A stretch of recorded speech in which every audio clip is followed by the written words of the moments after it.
Parte 3, continuação, a visão do Kremlin. Até agora, a única invasão bem-sucedida feita por uma grande potência do século XXI foi a conquista da Crimeia pela Rússia. Em fevereiro de 2014, forças russas invadiram a vizinha Crimeia e ocuparam a península da Crimeia, que na sequência foi anexada à Rússia.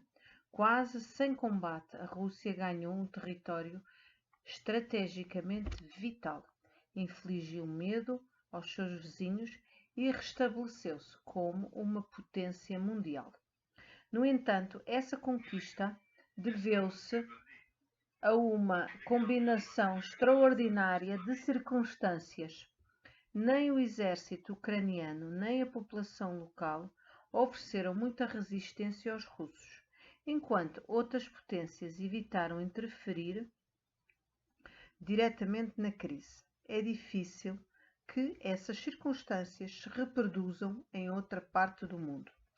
Se a pré-condição para uma guerra bem-sucedida é a ausência de inimigos dispostos a resistir ao agressor, isso limita seriamente as oportunidades disponíveis.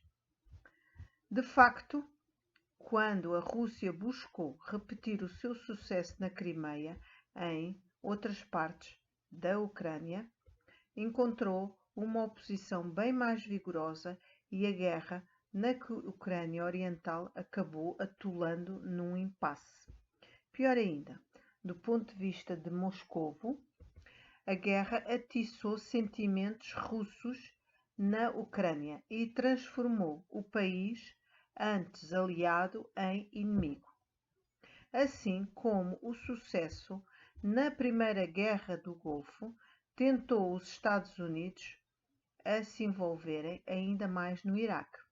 O sucesso na Crimeia pode ter tentado os russos a se envolverem ainda mais na Ucrânia.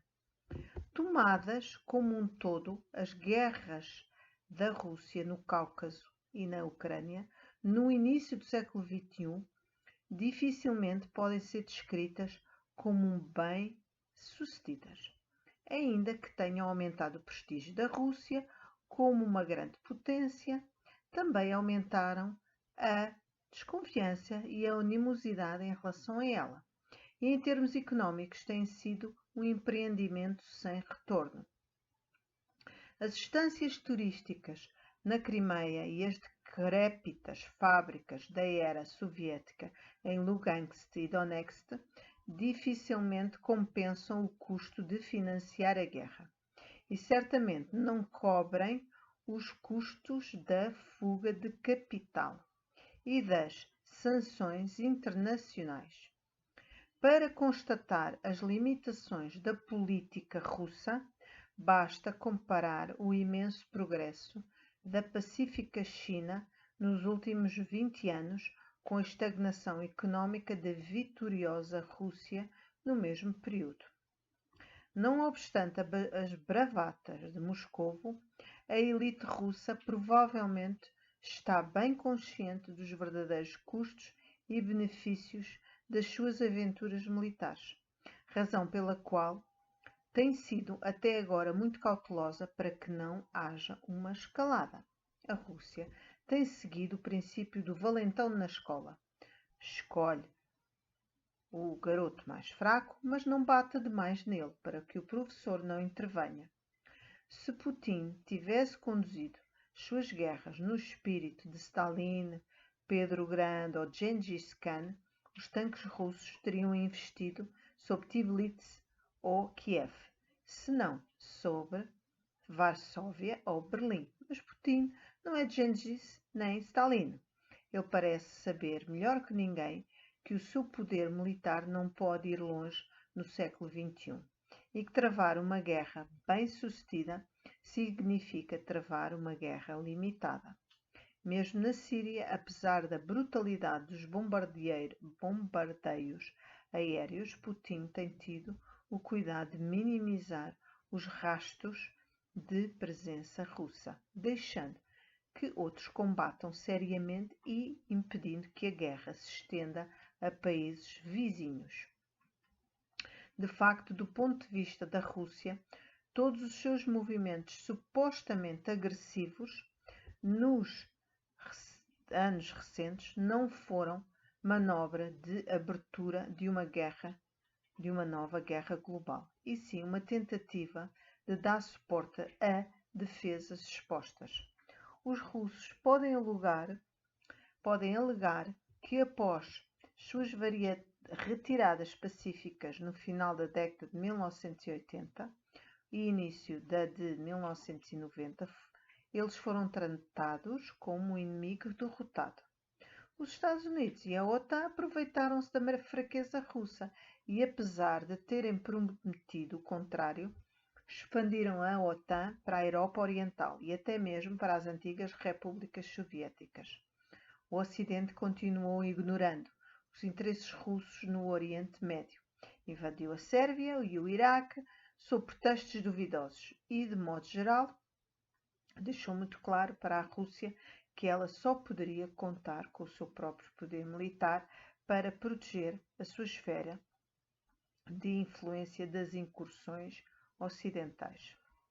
A partir dessa perspectiva, a culpa pelos recentes movimentos militares pode ser atribuída a Bill Clinton e a George W. Bush, tanto quanto a Vladimir Putin. É claro que as ações militares russas na Geórgia, na Ucrânia e na Síria ainda podem se mostrar como o estopim de um ímpeto imperial muito mais audacioso, mesmo que até agora Putin não tenha abrigado planos sérios para conquistas globais. O sucesso poderia insuflar suas ambições. No entanto, a União Soviética de Stalin, e a menos que a ela se juntem outros países, como a China, ela não é capaz de sustentar uma nova Guerra Fria, muito menos uma guerra mundial total. A Rússia tem uma população de 150 milhões de pessoas e um PIB de 4 trilhões de dólares.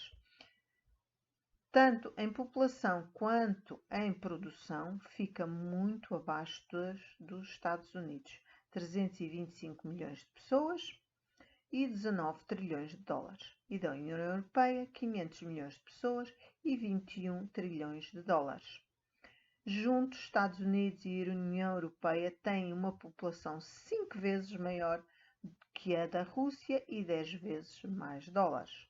Desenvolvimentos tecnológicos recentes tornaram essa diferença ainda maior do que parece. A União Soviética atingiu o seu zénite em meados do século XX, quando a indústria pesada era a locomotiva da economia global.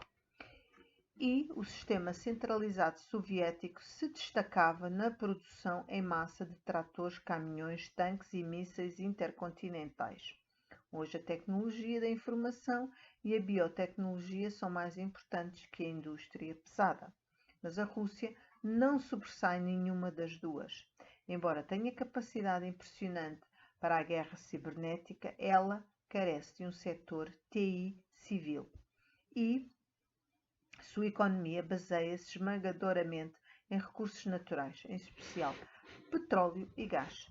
Isto pode ser muito bom para enriquecer alguns oligarcas e manter Putin no poder, mas não é suficiente para vencer uma corrida bélica digital ou biotecnológica.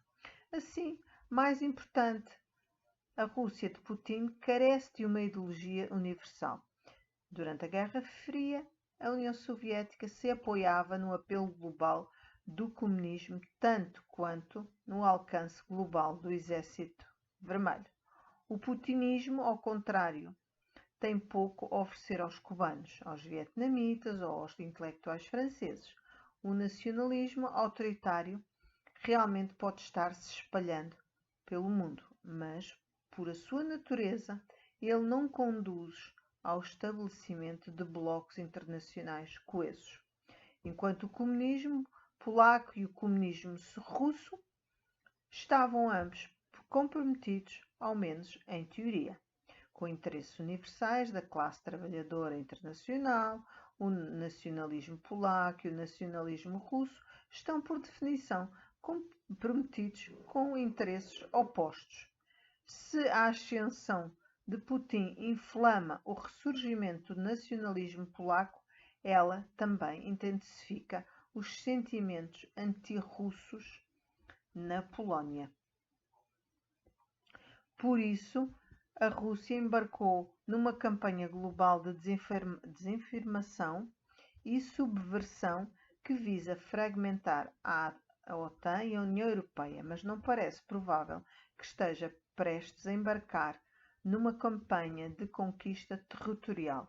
Pode-se esperar, com alguma justificativa, que a tomada da Crimeia e as incursões russas na Geórgia e na Ucrânia Oriental continuarão a ser exemplos isolados e não os prenúncios de uma nova era de guerra.